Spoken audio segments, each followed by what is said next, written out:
Coucou à tous et bienvenue sur cette chaîne. Alors aujourd'hui on se retrouve sur le thème de la douceur et du réconfort, ce qui est très rare sur ma chaîne.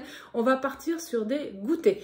J'avais envie de vous faire 4 recettes de goûters qui sont du coup à bas prix, que vous allez pouvoir congeler et ressortir à chaque semaine et ça vous fera du coup des goûters pour tout le mois. Ça vaut le coup de se mettre en cuisine une demi-journée pour avoir des choses assez sympas au moment du 4 heures avec une petite tisane ou autre chose.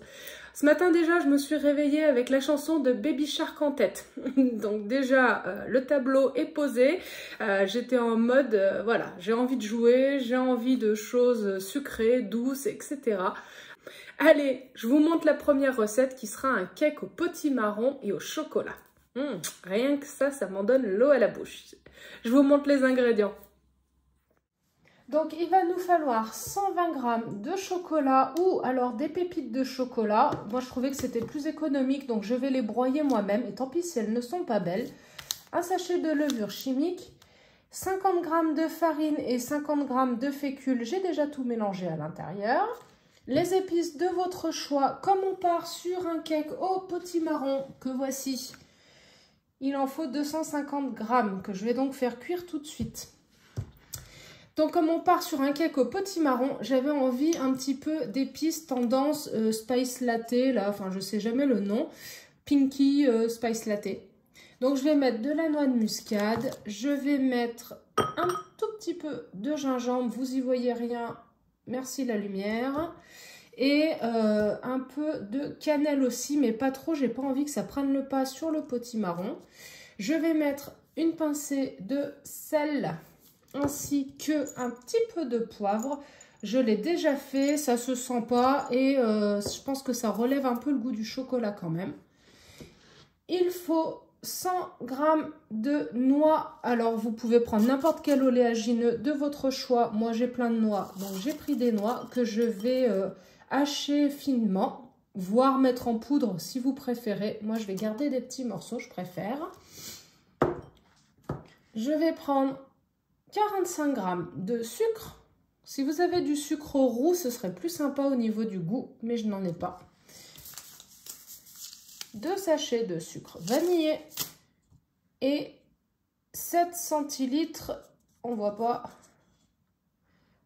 7 centilitres d'huile neutre. Voilà. Allez, et ben je vais déjà faire cuire mon potimarron, hacher mes noix, hacher mon chocolat et après on mélangera tout ça, on mettra à cuire. C'est super simple.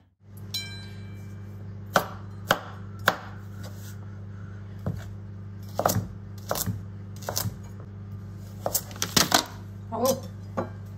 Bon, je viens quand même de laver ma planche et mon couteau parce que j'ai coupé des pommes de terre et de l'ail. Du coup, avec le potimarron qu'il me reste, je vais faire une purée avec une petite feuille de laurier pour donner du goût. Mais ce n'est pas le sujet de la vidéo d'aujourd'hui. On repart sur notre préparation. Je vais donc concasser mon chocolat.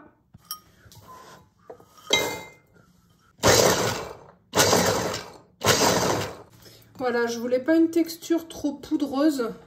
Je voulais garder un petit peu des morceaux de noix. Donc là, pour moi, c'est parfait. Et sachant qu'au fond, il y a un petit peu de poudre, ça donnera du goût à la préparation. Le plus dur maintenant, ça va être de ne pas manger du chocolat. En gros, je coupe les morceaux en 4. Voilà.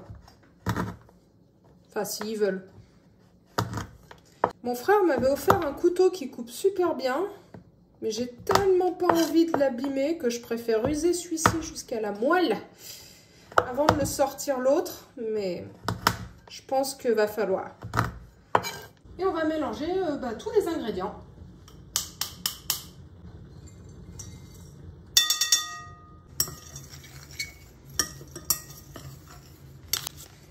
On va déjà mettre tous les ingrédients secs.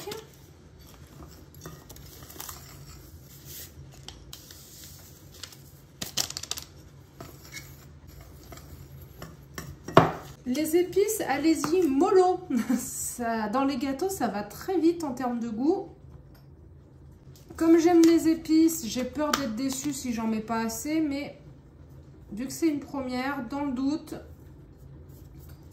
on va pas trop forcer. Voilà, beaucoup trop.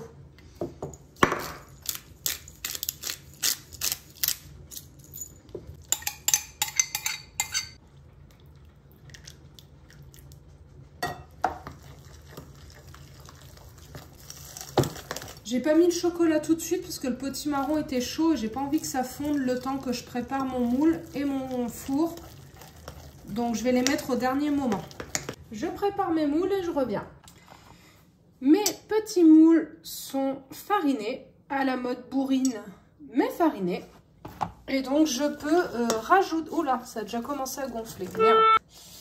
Je rajoute... Le problème de la levure chimique, c'est qu'elle agit tout de suite. Donc si on ne se dépêche pas, bah, je pense que j'ai déjà raté le départ de la pousse. Comme le potimarron était chaud. Ah là, j'ai pas assuré. Ah, c'est bien, vous voyez ce qu'il ne faut pas faire. Bon, l'idée, ça va être de remplir tous mes petits pots. Et je vais mettre ensuite au four à 180 degrés pendant une demi-heure. Je vous montre le résultat. Je viens de goûter la pâte, mais comme c'est trop bon. Les morceaux de noix avec les épices, finalement, ils ont été dosés nickel. Oh là là, j'adore. Bon, on continue? Alors, maintenant que je me suis fait ma petite chicorée plutôt, on va faire un gâteau, alors encore plus simple, encore plus rapide, encore plus vide les tiroirs. On va faire un cake basique avec de la compote de pommes. Voilà, on va mettre 200 g de farine. Moi, j'ai mis 130 g de farine et 70 g de fécule. J'ai mis 70 g de sucre. Vous prenez du sucre roux, le sucre de votre... Ça, c'est fait. De votre choix. Je crois que c'est pas ma matinée. Un tout petit peu de sel. On mélange. Un sachet de levure.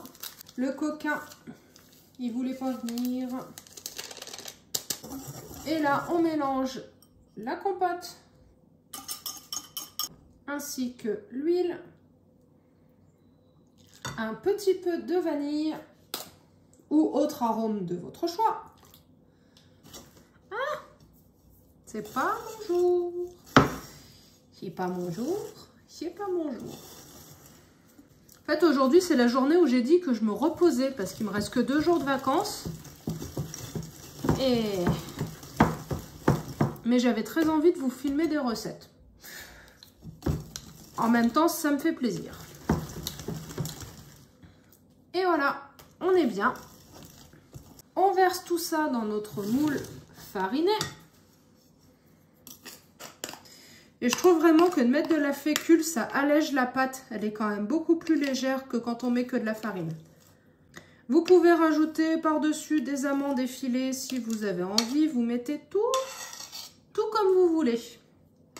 La question que je voulais vous poser à la fin, mais que finalement je vous pose maintenant, parce que j'en ai une autre, c'est est-ce que vous êtes de la team à laisser exprès un peu de la pâte au fond du saladier, juste pour la manger crue? Moi, la réponse c'est oui, clairement. Voilà, allez, et tout ça, c'est pour moi. Ça part au four 40 minutes à 180 degrés. Donc là, je viens de sortir mes petits cakes qui sont cuits. Je vais les laisser refroidir avant de les enlever. Et surtout, la technique, quand vous mettez plusieurs choses au four, peut-être que vous la connaissez déjà, c'est que moi, du coup, je mets le minuteur comme si je faisais du sport. Comme ça, bah, je sais que là, c'est le temps depuis le départ du premier gâteau. Et j'ai mis tour. Et là, c'est le temps du deuxième gâteau. Donc là, on a le temps global et le temps du deuxième gâteau.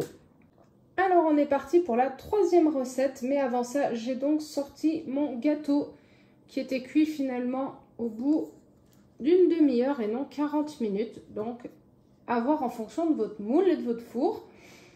Alors, cette recette, c'est la plus embêtante, la plus calorique, on va dire. Mais du coup, ce sont des petits biscuits sablés avec du chocolat nappé dessus. Donc, il va vous falloir plusieurs choses. Je vais vous poser, ce sera plus simple. Il faudra 100 g de flocons d'avoine mis en poudre. Donc, on voit la partie poudre, j'ai tout mélangé.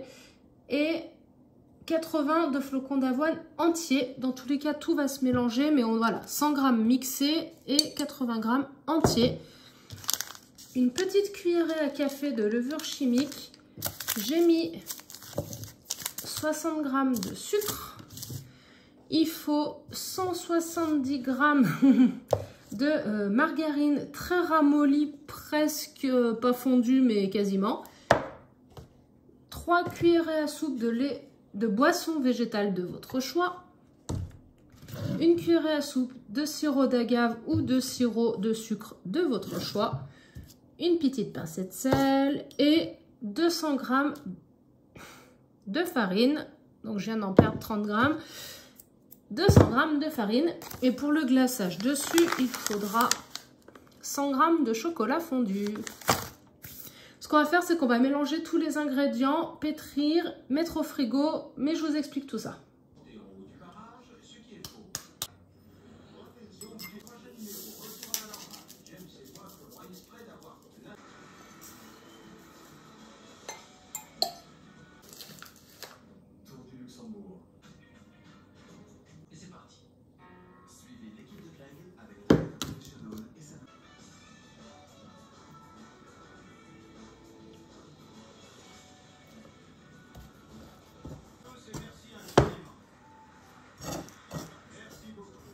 La journée où je fous tout par terre. Hein.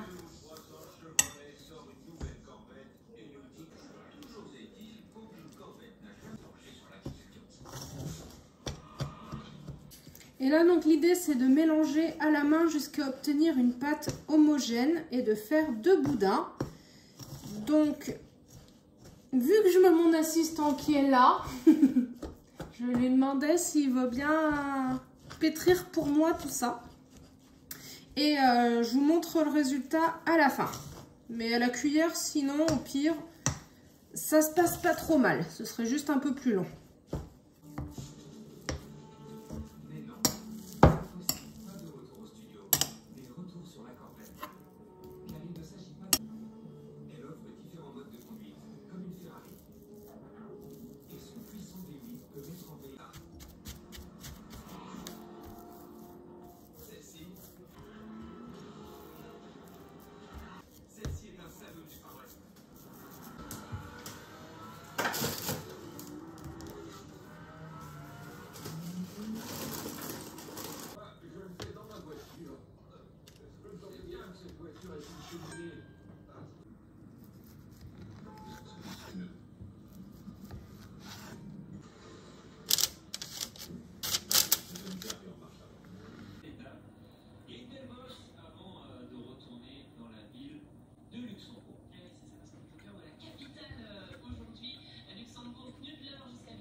C'est quoi ça?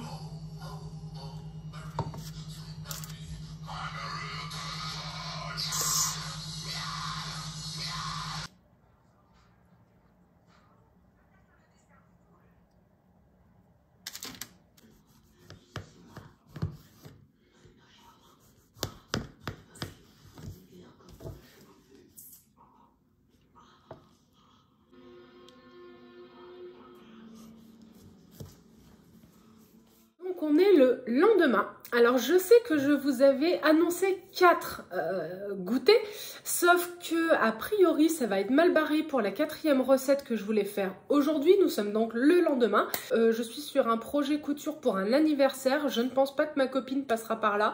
Ça m'étonnerait fortement. Que je dois absolument finir avant le week-end. Donc l'espace est un peu occupé. Je vous montre. Bon bah déjà le gâteau il en reste plus que les 2/3, on va dire qu'il y a à peu près